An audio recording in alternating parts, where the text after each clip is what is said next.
So today we continue with our topic that we have been talking about for quite a while, more than a year. The topic is how to meditate. It's a very general topic, but it's a topic that is worthwhile because we are all meditating in here.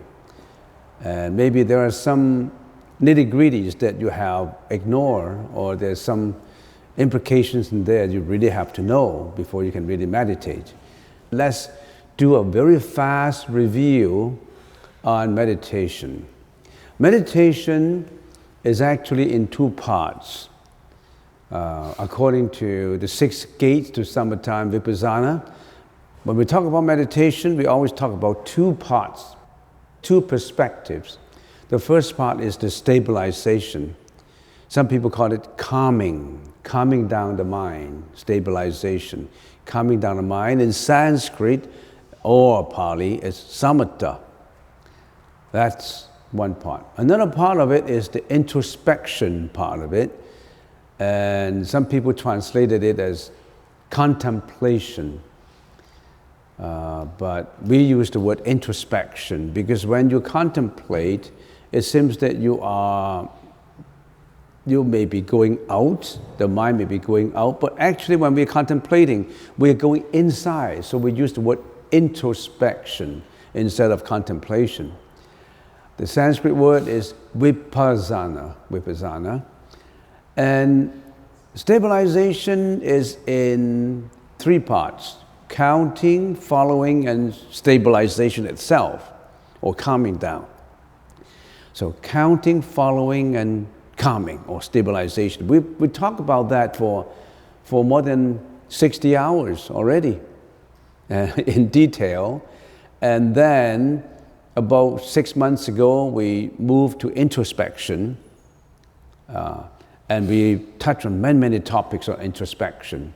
And today we would like to go to not introspection anymore. We want to get on to returning. And some people translated it as turning, but returning and turning is turning, but seems to go to the origin, go back again, so I use the word returning. And then, after we talk about returning, is the purification. Returning is not easy to understand, but we try to understand it. And when we want to understand returning, we really have to sometimes to think logically. We have to have a logical mind to understand turning or returning. Yeah. The cultivation of introspection is to move a little bit backward. Introspection means clear and right understanding, clear and right knowing, with full awareness introspection. So in other words, even introspection, you need to be right. All the concepts that we have been talking about, sunyata, emptiness, non-self, impermanence, sufferings, and the 37 factors of enlightenment, and all these concepts we've been talking about, those are external to our mind. We use those concepts. When we think in concepts. These concepts we need. So that's the reason why we need to study the Buddhist teaching. The Buddhist teaching are all the concepts. But as we said, you don't need to understand all the concepts. You don't need to drink up the whole ocean to taste the water. You don't need to drink up the whole ocean to get a taste of the water. You just need to scoop up a few to understand the taste. It's impossible to drink up the whole ocean. So we already have been studying all these concepts for our right introspection. That's the reason why we need to study the Buddhist teaching. But once you study enough, you don't always get buried in all this network of words, of literature, of books, of videos. You really have to practice it. So what do we do in introspection? When we are introspecting, the subject is introspecting the objects. We are the subject, right? Our mind is introspecting, it's contemplating with all these concepts. Our mind could be interacting with external stimuli. The eyes with forms, the ears with sound, the nose with fragrance, the tongue with taste, the body with light, touch. We as a subject, there's a subject and an object, right? We as a subject introspecting with all these concepts, the objects. That's what we've been doing. We always have been doing that, 24 hours. Sometimes we obsess with external objects. We love things, we hate things, we get angry with things. We get carried away by external objects. So when you're doing an introspection, you're not attaching to bad external stimulus. You are using the Buddha's teaching to gear yourself into the right understanding, the right contemplation. That's what we've been doing in introspection. That's the reason why when we are introspecting, we need to know what is right and what is wrong. We've been learning that. We use the Buddha's teaching for the introspection. Getting into the detail, the mind introspect with clear and right understanding, and we use all the Buddha's concepts. And now we say, our mind is the subject, and we have to return to the direction of the origin of introspection. Where does this mind arise? We have to go back to look at the subject now. We've been looking at the objects all the time. We have been very subjective because we are using concept that the Buddha said is right or that we think is right. We are subjectively using our mind to judge on whatever things. Now the Buddha said, you got to return home. Why don't you watch your own mind? Returning to introspect the subject now. How do you know the subject is right? You are the subject, and how do you know your subject is right? You have to go back to the origin of the introspection. Where does this mind arise? Where? How do you know your mind is right? One should return to the source of one's introspection so that one now introspects not only the concepts, but the very mind that is engaged in the introspection. Do you see this one level higher? There's a higher level. Can you take this higher level? Sure, you can, right? We've been talking about for a long time. Now we go back to find out the source. Where does this come from? What is our mind? Where does this mind, this thought comes from? You are going back to examine yourself because you think you have a self. You think, all these concepts, I apply these concepts. And the Buddha said, where is your mind that comprehend all these concepts? Find out the source of this introspection. Returning home to find out what happened in your home. I've been always telling this story as an example. There was a nun in the Tang Dynasty, and she was studying with her master for many, many years, for 20 years, and she said, I'm getting nowhere. I don't think I have big an improvement. I've been studying meditation with my master for a number of years, and I didn't think that I have any improvement. I got to go somewhere. I got to go out. I can't stay in this temple, this small little temple. So she bid farewell with her master, and she started to wander into different temples, looking for the right concept, looking for the right instructions. Everything he wants to think, he looks for everything is right. And then after another 15, 20 years, studying everywhere, in every temple, finally she sat down and said, what have I got? I haven't found anything really different. So she started to return home. So she thought, I wanted to return to my master, to my original temple. And once, when she was going through the grove of the cherry trees, the cherry blossom trees, in front of her original, temple, going back to her own temple, just live in the fragrance of the cherries. And all of a sudden, she got enlightened, and she uttered a poem from her heart. All of a sudden, just returning home, she uttered a poem that flowed directly from this enlightened heart. What is this poem? I need to say it in Chinese first. 到处寻春不见春. I've been looking for spring. I haven't found spring. 芒鞋踏破岭头云. I already worn out all my shoes, going all over the places. 归来偶过梅花下. When I came back home and past the grove of the trees, when I go on the grove of the palm trees, plum trees, in front of my original temple, my homeland, my home temple, 春在枝头已时分. I found spring.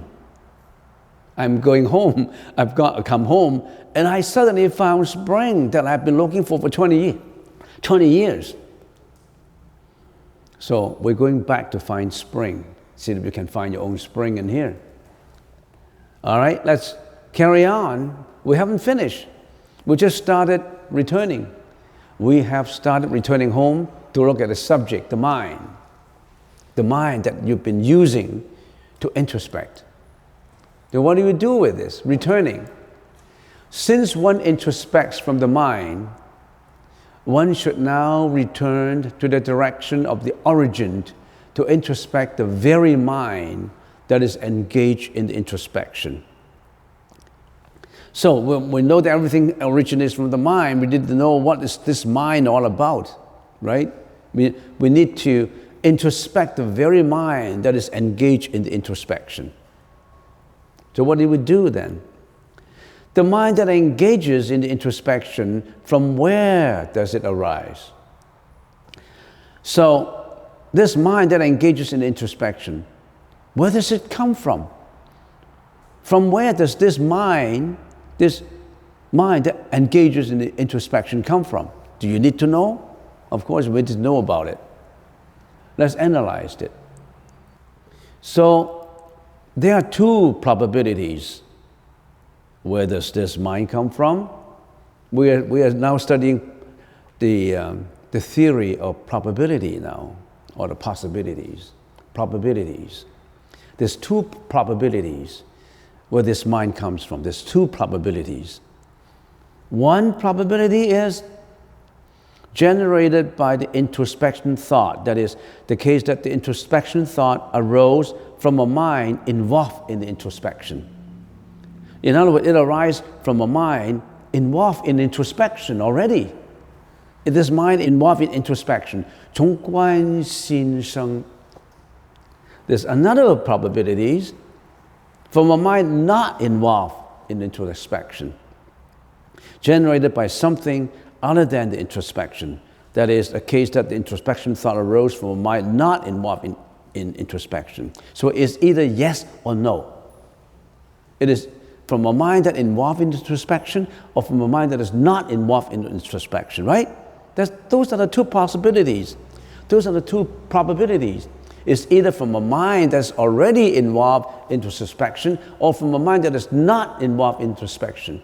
That exhausts the probabilities, right? So we say, where does this mind comes from? It's either come from a mind that is already involved in introspection, or from a mind that is not involved in introspection, right? It's either or. The probability of excluded middle, or the probability of, there are three logical probabilities that logic talk about. Is either from the law of excluded middle, or the law of non-contradictions, and the law of identity. That the Buddhist teaching is all about ancient logic. We're trying to find out, where does the mind come from? Where does this mind introspection come from? Is either from a mind involved in introspection, or a mind not involved in introspection? Let's carry on.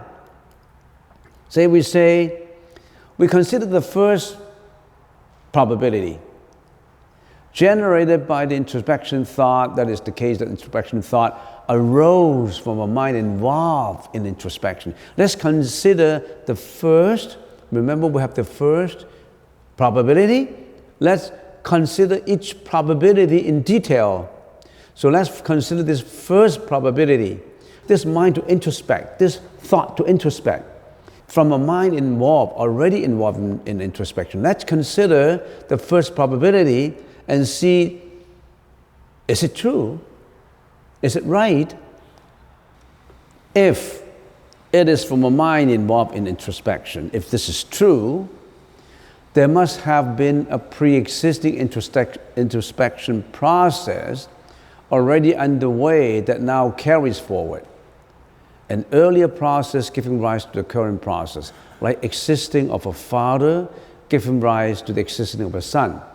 There's no father without son. Right? There's no son without a father. So you need to have a father to give rise to a son. But in the present situation, this is not the case, as there was not yet anything immediately preceding the dhammas of counting, following, and stabilization that was identifiable with this introspection process. This may be a little difficult to understand. This introspection thought is from a mind already involved in introspection. One gives rise to another, but is not from a mind that is already involved in introspection. You follow me? It's not from a mind that is identifiable with this introspection process. You really have to think about it to know. So in counting, following, and stabilization, we don't have introspection. We haven't got this introspection yet. So it's not from counting, following, and stabilization. So it's not from a mind involved in introspection. Just this thinking is not from a mind involved in introspection. Because there's no earlier mind in introspection. There is no earlier mind that is involved in introspection. How can this introspection thought come from an earlier mind that has introspection? You see what I mean? It's not from a mind that is already involved in introspection, because we just started introspection. It's a mind of stabilization, it's a mind of counting, it's a mind of following, it's not a mind of introspection. But of course, it evolved into introspection, but there's no introspection mind before. There's an evolution of it, yes, but it doesn't come from a mind that's already involved in introspection. It could evolve from it. All right? There's no such thing, there is no pre-existing process underway that carries this forward, because the previous mind is the mind of stabilization, following, and accounting. So it is not from an introspection mind. It is from a mind involved already in introspection. We say, no, it is not true. So logic tells us that this probability is negative, is not true. The introspection thought arose from a mind already involved in introspection is not true. So we say this conclusion, that is from a mind that is involved in introspection, is not true. We already have drawn a conclusion for the first one. How about the second one? It takes a little bit of time to think about it to understand, but don't get bogged down by this. Because I don't understand. Don't do that like that. Because sometimes it takes you need to relax yourself to understand. If you think, I don't understand this, how come it's like that? You have to relax your nerves to understand it. The second probability is from a mind not involved in introspection. If it is not from a mind that is involved in introspection, maybe it's from a mind not involved in introspection, right? The second probabilities, right? 从非关心生，如果从不关心生，不关心为灭生，为不灭生呢？ So if it arose from a mind not involved in introspection, then there are two other alternatives. There are two other probabilities that come up. But let's lay out all these probabilities to you. The first is it the case that the mind not involved in introspection generated it when that non-introspection mind had already ceased? If it is from a mind not involved in introspection, then maybe that mind not involved in introspection, some of the mind, has it stopped? It has to stop before the introspection mind comes out. Is it that non-introspection mind had already ceased and then started into that introspection mind? Or is it the case that the mind not involved in introspection produced it when that non-introspection mind had not yet ceased? That means that mind that is not involved in introspection, is going to involve introspection, had not yet ceased, had not yet stopped, and it carry on the introspection. It takes time to think. Don't get perplexed by this. It took me 10 years to figure this out.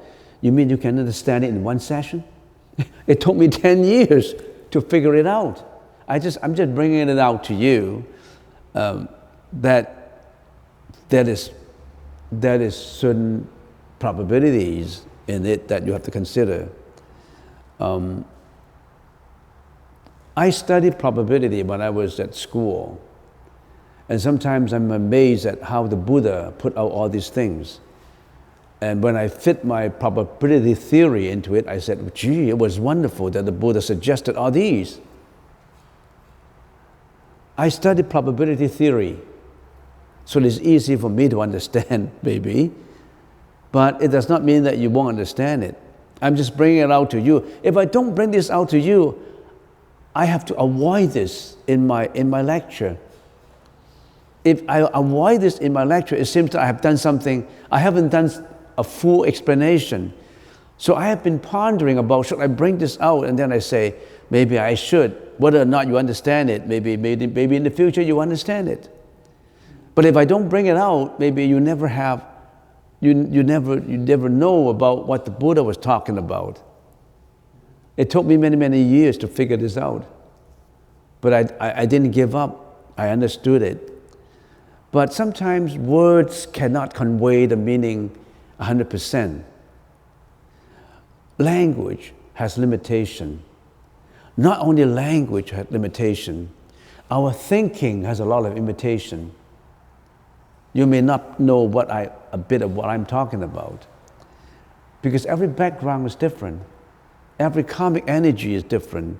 How do I expect you to understand what I didn't understand many, many years ago, and it took me 10 years to understand it? But I think it's fair to just lay out all these things to you for you to pick and choose. If you don't want to pick and choose, just drop it. Does not matter. Just continue to believe in, yes, I want to practice meditation. Yes, yes, yes. It's okay. Sometimes the simple way is the best way, because don't make life too complicated for people. So just Namo Amitofo, Namo Amitofo. Maybe that's sufficient. But if you really want to trace the source of the mind, you really have to understand. And well, let's carry on. So now remember, our first probability is it arose from a mind involved in introspection, and we say that is force. If it arose from a mind not involved in introspection, then it can be true. Because there's no pre-existing introspection mind that carries forward. There's no introspection mind before this introspection mind. A father has to give rise to a son, but there was no father, how can there be a son? The existing of a father will give rise to the existing of a son, but if there's no father, how can there be any son? Is this the case that the mind not involved in introspection generated it when that non-introspection mind had already ceased? That's the first probability, or had not ceased. So there are two probabilities in here. And we need to examine these probabilities. All right, let's carry forward. If one maintains that it was generated by Dharma, which had already ceased to exist, one should realize that once an extinct Dharma had already disappeared, it is no longer able to generate any introspection thought process, as it violates the law of non-contradiction. Remember in the past slide, we said the non-introspection thought had already ceased. If it already ceased, how can it give rise to an introspection thought? How can you say something disappeared, but then it's not disappeared? How can you say that there's no such thing and then there is such a thing? You're contradicting yourself. You understand? How can you contradict yourself? How can you say this is right and then this is wrong? You cannot do that. If it had not yet ceased, if that thought had not ceased, then this would be a case of two thoughts existing simultaneously. An introspection thought exists before and then introspection thought comes up. How can two thoughts exist simultaneously? How can an identical thought? I can see that many thoughts exist one after another, different thoughts. But how can two thoughts exist at the same time? Two different thoughts exist. Some people okay. But if two identical thoughts exist, is it one thought or two thoughts? Then you're two combining into one, which is incomprehensible. You don't even know if two identical thoughts come into one. This is getting confusing. But anyway, let's carry on. That is the first probability, the second probability. There's the third and the fourth too.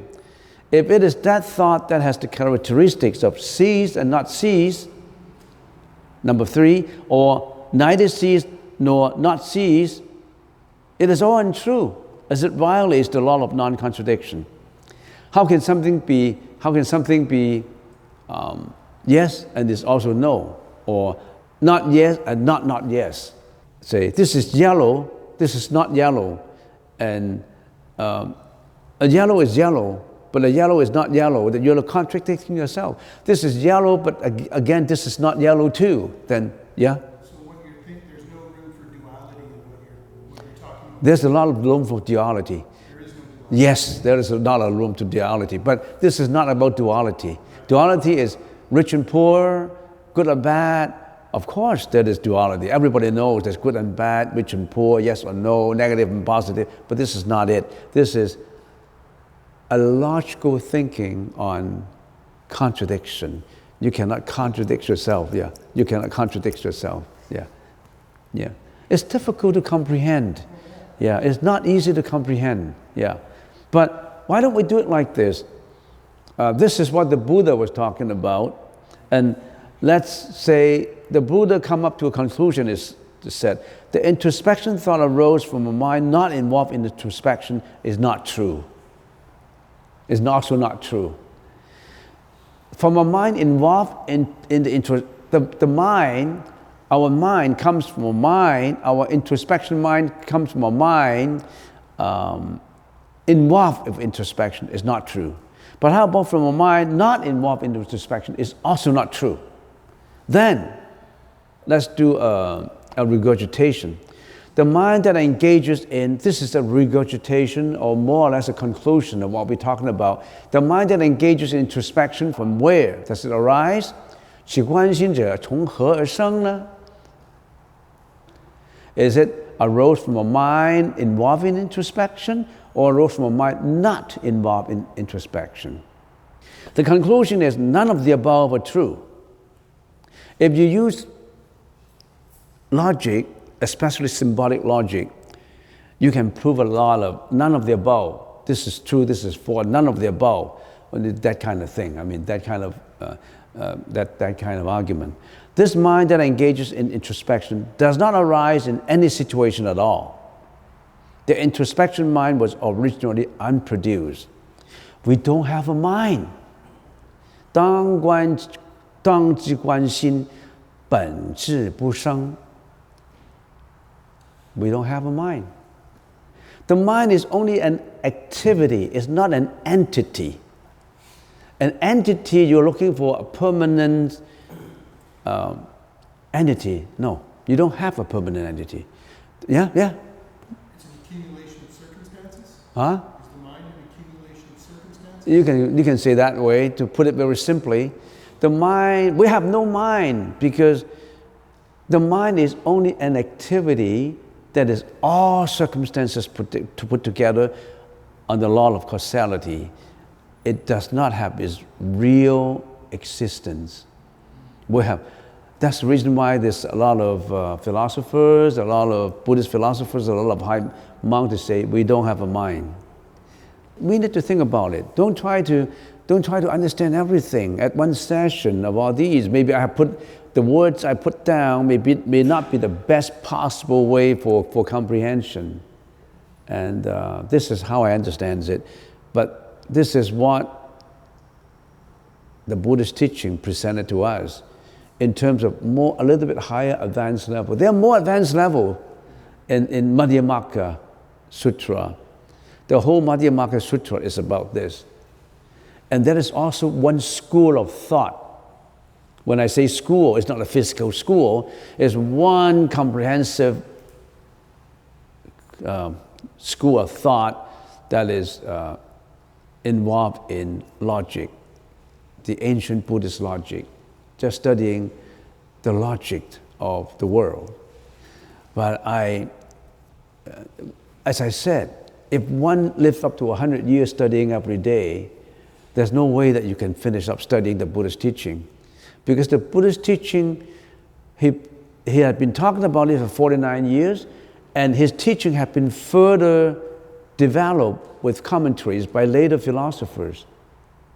We're talking about hundreds and hundreds of these philosophers who expounded in detail the Buddhist teaching, and including Asanga, Vasubandhu, many of them, Maitreya, Bodhisattva, and many of these Bodhisattvas, many of these people who elaborated the Buddhist teaching in more details. And for example, in Vijnanamacchatta school, they laid details into the 8 consciousnesses in a lot of details. And the Madhyamaka Karika, they laid in details the study of sunyata, which is emptiness, devoid of inherent existence, the concept of devoid of inherent existence. And I don't think we should bury ourselves too much in that kind of philosophical studies, but just suffice it to say that when I explain returning, if we don't use this kind of logic to present it, I better shut up. I have no way of explaining returning. I have no way of explaining how do you examine the subject that introspect. How do you return it? Where does the mind comes from? The conclusion is there is no mind. How can we say there's no mind? Okay, let's carry on. What's the conclusion? The introspective mind was originally unproduced, unborn, uncaused. Because it was unproduced, it does not exist. Because it does not exist, it is empty, devoid of inherent existence. Because it is empty, there is no mind engaged in the process of introspection. We've been introspecting and then we say there's no mind in introspection. Are we contradicting ourselves? No. We cannot carry out this kind of normal thinking I wouldn't say normal. Some people say we are normal, assuming that we are all normal. The Buddha is super normal. So the Buddha is a super normal. Assuming we're normal, but we say, I don't think sometimes we're normal. Assuming that we're normal, the Buddha is super normal. So if we think that we are not normal, then the Buddha is normal. That's the way we look at it. So, there is no mind engaged in the process of introspection. If there is no mind, how could there be any external object which the mind perceives? If there is no mind, how can there be objects if there's no mind? Who perceive the objects? The objects and the subject do not exist. We are living in a dream of existence. We are all in a dream. You don't exist. You think you exist, that's the problem. Our problem is we think we exist. That's our problem. We got scared. Well, I exist and I don't exist. So if I understand it, we say we don't have a mind, then we don't have a mind, but how can we think? If we don't have a mind, who is enlightened? Who is enlightened? Why don't we leave the questions to you, to yourself? If there is no existence, who is enlightened? There is a Theravada teaching that I really like. And I think that monk passed away 2 months ago, and his name is Bhante Punnaji. He always have been saying, we don't exist. We're living in a delusion. We're living in a dream of existence. And now you know why he said that. We are all in a dream. It does not mean that we don't have to work when you're in a dream. We have to get out from the dream. How do we get out from the dream? The Buddha, we need to get out from the dream, but we know that it is a dream. I think from the perspective of emptiness, there's no existence. That is because people attach to externalities. So the Buddha talked about sunyata, no existence. But for people who fall into emptiness, the Buddha said, there is existence. So you can't just take one side. You have to dissolve it to know. You have to dissolve all these probabilities to get out from probabilities. But have you dissolved all these probabilities? We are living in probabilities. How can we dissolve them? Well, let's find out more. So my job is, I'm talking about turning. I can't talk about this. I can't talk about returning without talking about this. Because returning, that means examining it, the origins, the mind, that is doing the following, the counting, the meditation. Who is doing the meditation? The mind. But if there is something doing meditation, it is also an attachment. You need to get rid of that something. But I don't think we're in that position yet. We're always struggling to exist. We have a lot of problems in existence. Every day we're doing the same thing.